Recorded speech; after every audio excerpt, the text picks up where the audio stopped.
ನೀವು ಹೊರಗೆಷ್ಟು ದಿವಸ ICU ಅಂದಲ್ಲ, ಅಲ್ಲಿ ಬಾ ICU ಅಂತ ಇರ್ತೈತೆ. ಯಾವುದು ICU? ಎಲ್ಲವೂ ಸಂಪತ್ತೈತಿಲ್ಲಿ. ಮಣ್ಣು ಸಂಪತ್ತು, ನೀರು ಸಂಪತ್ತು, ಗಾಳಿ ಸಂಪತ್ತು, ಬೆಳಕು ಸಂಪತ್ತು, ತಂದೆ ತಾಯಿಗಳ ಸಂಪತ್ತು, ಭಾವ ಸಂಪತ್ತು, ಮಾತು ಸಂಪತ್ತು. ಯಾವುದು ಸಂಪತ್ತಿಲ್ಲ ಈ ಜಗತ್ತಿನೊಳಗೆ. ಇದು ದೇವ ಕೊಟ್ಟಿದ್ದು. ಇದು ಯಾವುದು ಸಂಪತ್ತಲ್ಲ ಅಂತ ತಪ್ಪು ತಿಳ್ಕೊಂಡಿದ್ದಕ್ಕೆ ಬಡತನ ಬಂದೈತೆ ಹೊರತು ಅದರ್ವೈಸ್ ಯಾರೂ ಇಲ್ಲಿ ಬಡವರೇ ಇಲ್ಲ ಈ ಜಗತ್ತಿನಲ್ಲಿ. ಇದು ದೇವರು ಕೊಟ್ಟಿದ್ದೆಲ್ಲ ಸಂಪತ್ತಂತ ನಮಗೆ ಅರ್ಥ ಆಗಿಲ್ಲ, ಅದಕ್ಕೆ ಬಡತನ ಬಂದೈತೆ ಅಷ್ಟೇ. ಇರದೇ ಇದ್ರೆ ಇಲ್ಲಿ ಯಾವುದು ಹೇಳಿ, ಎಲ್ಲವೂ ದೇವಮಯ, ಎಲ್ಲವೂ ಸಂಪತ್ತೈತಿ. ಇಲ್ಲಿ ಬಡವರು ಯಾರದರ ಹೇಳಿ. ಮಾತು ಸಂಪತ್ತು ಅಲ್ಲೇನು? ಹೃದಯ ಸಂಪತ್ತು, ಸದ್ಭಾವ ಸಂಪತ್ತು. ಸಂತ ತುಕಾರಾಮರಿದ್ರು. ತುಕಾರಾಮ್ ಅವರು ಸುಮ್ಮನೆ ಅಭಂಗ ಹಾಡ್ಕೋಂತ ಹೋಗ್ತಿದ್ರು. ಏನು ದುಡ್ಡು ಗಳಿಸಿರಲಿಲ್ಲ, ಸುಮ್ಮನೆ ಹಾಡ್ತಿದ್ರು ಅಭಂಗ.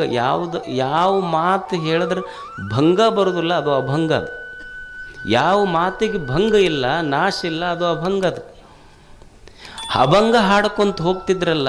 ತುಕಾರಾಮರಿಗೆ ರಾಜನಿಗೆ ಅನ್ನಿಸ್ತಂತ, ಮಹಾರಾಷ್ಟ್ರದ ರಾಜನಿಗೆ ಅನ್ನಿಸ್ತು, ಏನಿದು ಹಾಡ್ಕೊಂತ ಹೋಗ್ತೈತಿ ಪಾಪ, ಏನಾರ ಗುಡಿಸಲ್ನಾಗಿರ್ತೈತಿ, ಏನಾರ ಒಂದಿಷ್ಟು ಕೊಟ್ಟು ಬರ್ಬೇಕಂತ ತಿಳ್ಕೊಂಡು ಒಂದು ತಾಟ್ನೊಳಗೆ ತನ್ನ ಸೇವಕರನ್ನ ಕಳಿಸಿ ಒಂದಿಷ್ಟು ಸಂಪತ್ತು ತಂದು ಕೊಟ್ಟ. ಆವಾಗ ತುಕಾರಾಮ ಕೇಳಿದೆ, ಏನಿದು ಅಂತ. ಇಲ್ಲ, ಸಂಪತ್ತು ಕಳಿಸ್ಯಾರ ನಮ್ಮ ಮಹಾರಾಜರು. ಎದ್ರ ಸಲುವಾಗಿ ಕಳಿಸ್ಯಾರ? ನಿಮ್ಮ ಸಲುವಾಗಿ ಕಳಿಸ್ಯಾರ. ಅಲ್ಲ, ನನಗ್ಯಾಕೆ ಕಳಿಸ್ಯಾರ ಅವರು? ಇಲ್ಲ, ನೀವು ಸುಮ್ಮನೆ ಹಾಡ್ಕೊಂತ ಹೋಗ್ತೀರಿ, ಬಡತನ ಐತೆ ಅಂತ ತಿಳ್ಕೊಂಡು ಕೊಟ್ಟು ಕಳಿಸ್ಯಾರ. ಅಲ್ಲ, ನಿಮ್ಮ ಮಹಾರಾಜಗ ನಾ ಬಡವಂತ ಹೇಳ್ದವ್ರು ಯಾರು?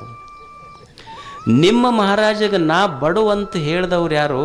ಸಂಪತ್ತು ಕೊಟ್ಟು ನಿಮ್ಮ ಮಹಾರಾಜನಿಗೆ ಹೇಳಿ ಬಾ.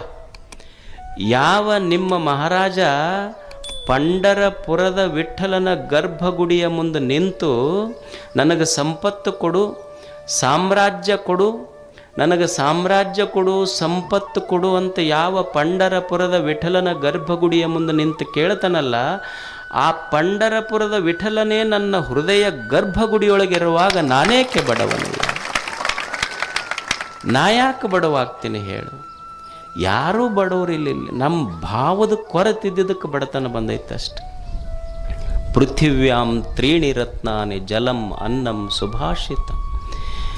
ಏನು ಅನ್ನ ಸಂಪತ್ತು, ನೀರು ಸಂಪತ್ತು. ಹೋಗ್ತಿರಿ, ನಾಳೆ ಇನ್ನೊಂದು ಕ್ಷಣಕ್ಕೆ ಪ್ರಾಣ ಪಕ್ಷಿ ಹಾರಿ ಹೋಗ್ತೈತಿ.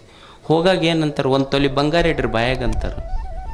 ಏನು ಒಂದು ಗುಟಕ್ಕೆ ನೀರು ಹಾಕ್ರಿ ಅಂತಾರೆ, ಒಂದೆರಡು ಶಿವನುಡಿ ಹೇಳ್ರಿ ಅಂತಾರೆ.